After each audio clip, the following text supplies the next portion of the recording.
que seria eSports? Quais contratos os jogadores de games devem assinar? As equipes devem firmar contrato de trabalho com os jogadores?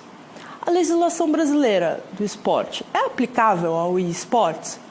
Esses são questionamentos que costumamos ouvir quando falamos do mercado de eSports. A minha proposta é responder esses questionamentos e trazer informações para vocês sobre os contratos de jogadores no mercado de eSports. Meu nome é Daniela Vendramini, eu sou advogada e também especializada em Direito Desportivo. Sem desmerecer a época do pinball e nem mesmo a era de ouro dos games, que compreende o período do auge da empresa Atari, nós vamos começar a palestra na década de 90.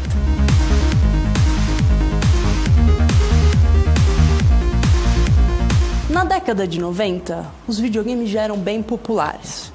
Nesse período, a tecnologia avançou muito. Os jogadores passaram a utilizar várias plataformas e aparelhos para se jogar, foi mudada a interatividade dos jogadores durante as partidas, além do gráfico 3D, que tomou o lugar dos antigos pixels, aproximando as imagens à realidade.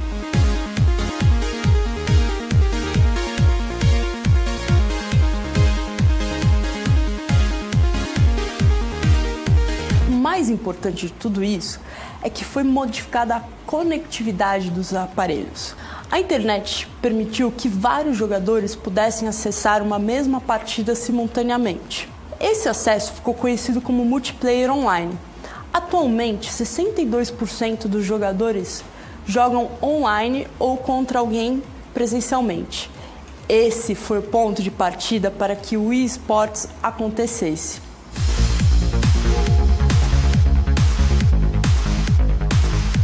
Diante dessa atratividade, qual foi o resultado? No total, atualmente, há 1,98 bilhões de jogadores no mundo.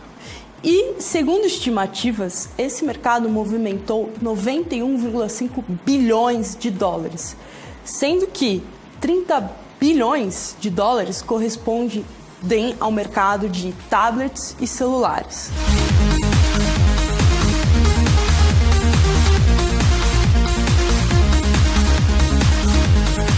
Agora vamos ver o ambiente em que as partidas ocorrem.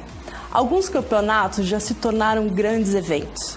Eles acontecem em locais que abrigam grande quantidade de público. Um palco é montado para os jogadores e equipes que irão realizar as disputas. Nesse espaço são conectados vários computadores, sendo um para cada jogador. Com o início da partida, o show acontece. As equipes passam a se enfrentar simultaneamente enquanto o público acompanha tudo por grandes monitores, torcendo para diferentes equipes e, ao mesmo tempo, ouvindo a emocionante narração dos comentaristas. O objetivo nas partidas dependerá dos jogos que estão disputando. Em tão pouco tempo, foram tantas mudanças que é difícil prever as próximas. O que sabemos é que os videogames já estão enraizados em nossa cultura. Então, eSports, abreviação de esporte eletrônico, consiste na disputa de jogos de videogames.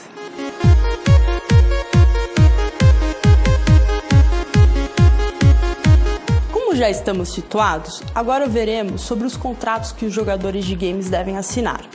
Para isso, eu vou pegar emprestado a história da empresa Riot, que desenvolveu o jogo mais popular do mundo, o League of Legends. Já pararam para pensar como a Riot transformou o League of Legends no jogo mais popular de todos?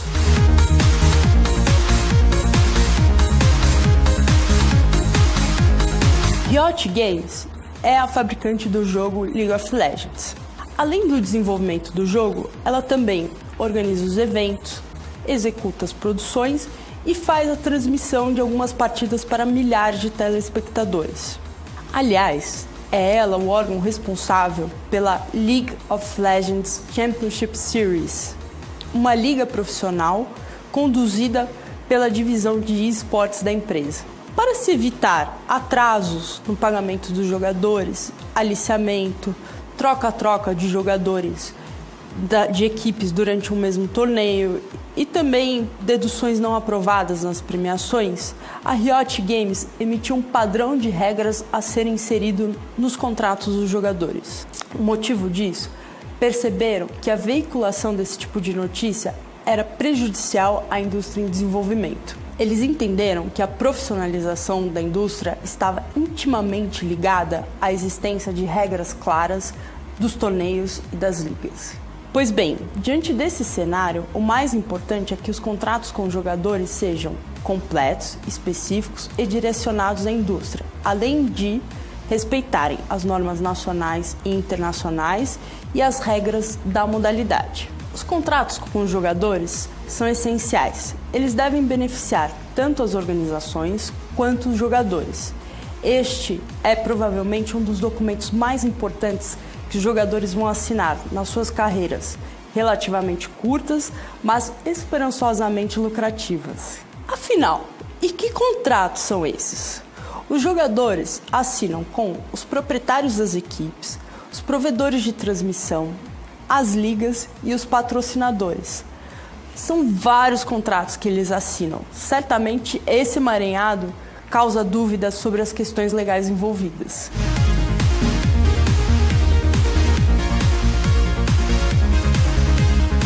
Sobre a pergunta se os jogadores devem firmar ou não um contrato de trabalho com as suas equipes, devemos analisar a presença dos seguintes requisitos: continuidade, onerosidade, pessoalidade, alteridade e subordinação.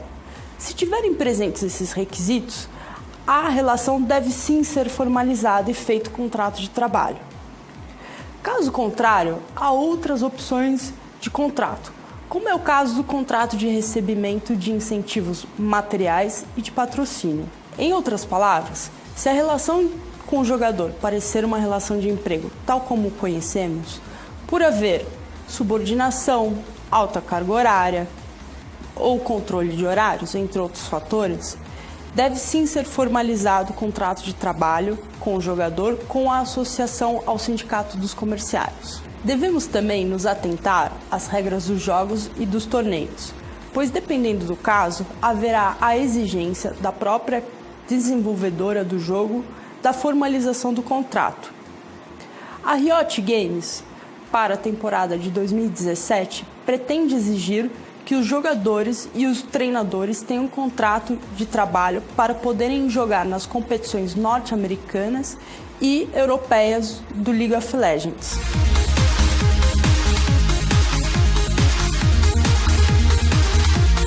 No Brasil, a norma geral sobre esportes é carinhosamente conhecida como Lei Pelé. A norma de 1998 já passou por diversas alterações e em breve, se tudo der certo, será revogada para dar espaço a uma nova Lei Geral do Esporte. O anteprojeto já foi apresentado ao Senado. Infelizmente, a norma, tal como temos hoje, dificulta o reconhecimento do e-sport como esporte e a adequação de suas peculiaridades à norma.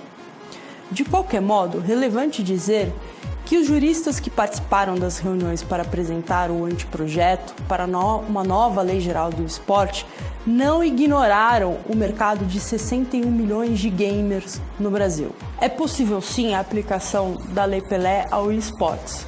No entanto, diante das particularidades, simplesmente haverá momentos em que ela não se enquadra. Recomenda-se, no que for possível, aplicar sim a Lei Pelé. Até mesmo porque a tendência é que em breve nós tenhamos uma nova Lei Geral do Esporte, que reconhecerá o esportes como uma modalidade.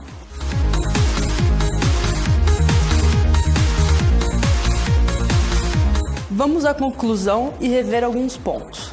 Na década de 90, vimos a importância da internet para o desenvolvimento dessa indústria tal como conhecemos e que esse foi o ponto de partida para que o esportes acontecesse, a conectividade dos aparelhos.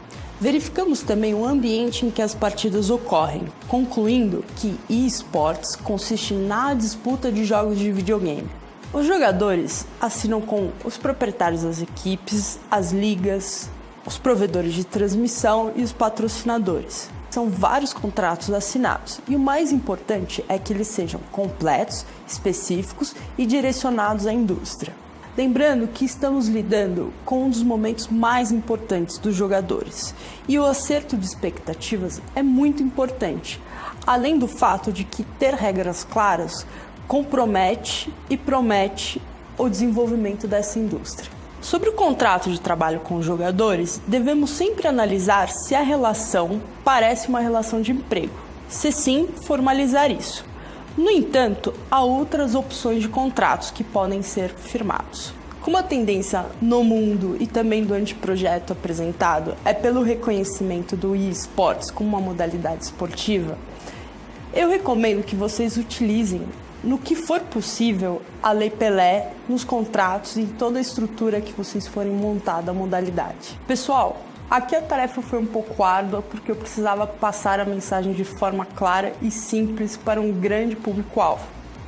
Mas, se ficou qualquer dúvida, entre em contato comigo. Abraços e bons jogos!